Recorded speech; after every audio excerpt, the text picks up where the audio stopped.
Hai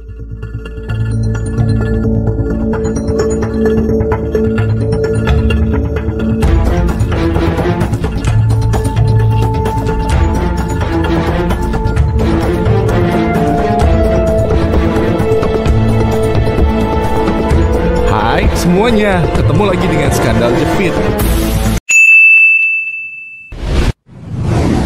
Bom cluster adalah jenis senjata peledak yang memiliki kemampuan untuk melepaskan banyak submunisi atau ranjau peledak yang tersebar luas di wilayah target. Konsep utama di balik bom cluster adalah untuk meningkatkan efektivitas serangan melawan area yang luas atau berkerumun dengan menghasilkan banyak titik dampak atau ledakan dalam satu serangan tunggal. Bom cluster biasanya dijatuhkan dari pesawat terbang atau diluncurkan dari peluncur roket. Ketika bom cluster dilepaskan, ia membuka casing luar dan melepaskan sejumlah submunisi yang lebih kecil ke udara. Submunisi ini kemudian mengalami penyebaran di udara dan jatuh ke tanah. Setiap submunisi ini biasanya dilengkapi dengan hulu ledak sendiri, dan pada saat mereka tiba di tanah, mereka meledak, menciptakan ledakan dan dampak merusak di area yang lebih luas.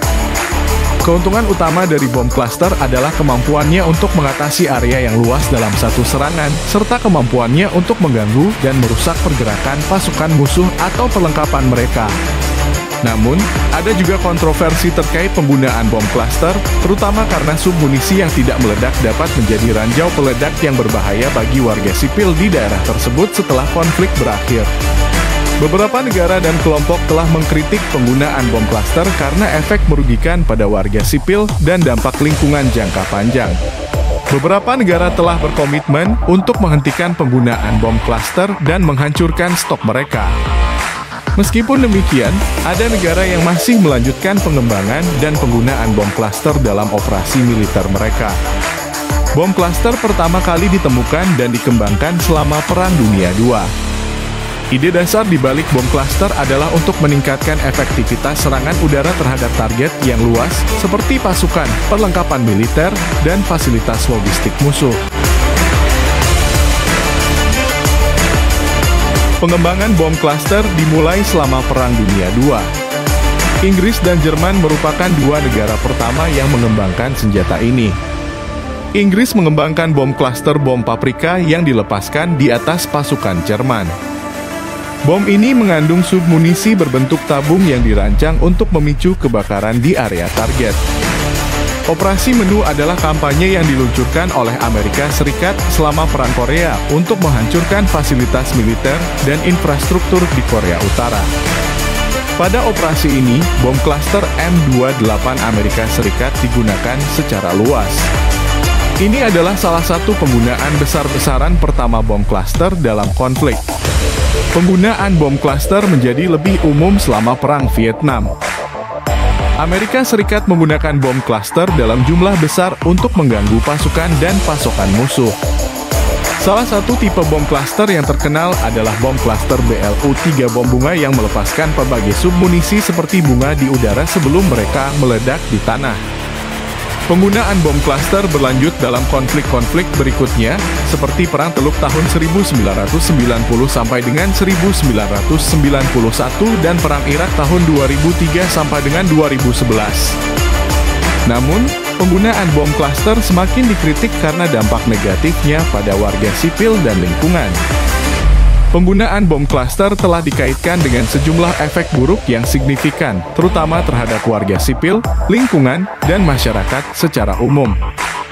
Salah satu efek paling serius dari bom cluster adalah bahayanya bagi warga sipil. Banyak bom cluster memiliki submunisi yang tidak meledak saat dinyalakan pertama kali, dan ini dapat menyebabkan mereka menjadi ranjau peledak yang berbahaya.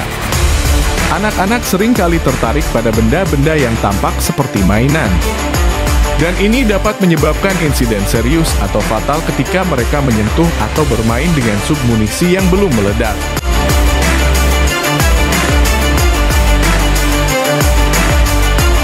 Bom cluster dapat menciptakan banyak kerusakan lingkungan.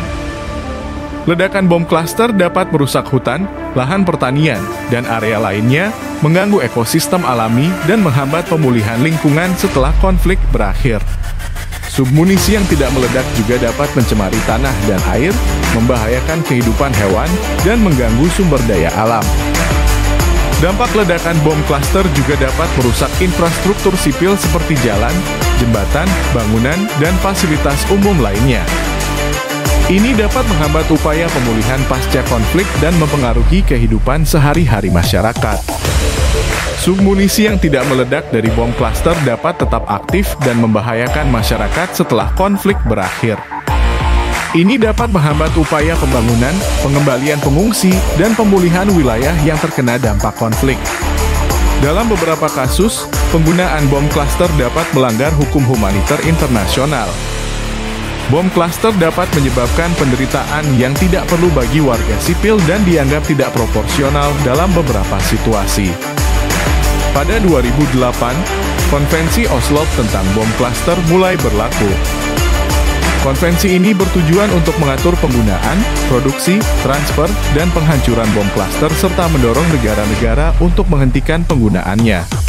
Meskipun banyak negara telah meratifikasi konvensi ini, beberapa negara besar seperti Amerika Serikat, Rusia, Cina, dan India tidak turut serta. Seiring waktu, penggunaan bom klaster menjadi semakin kontroversial karena risiko untuk warga sipil dan dampak jangka panjang pada lingkungan.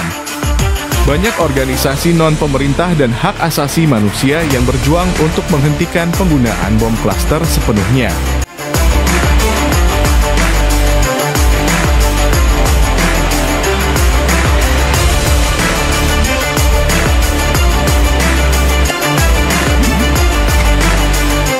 Terima kasih telah menonton tayangan ini. Jangan lupa like, comment, and subscribe untuk membangun channel ini lebih baik lagi.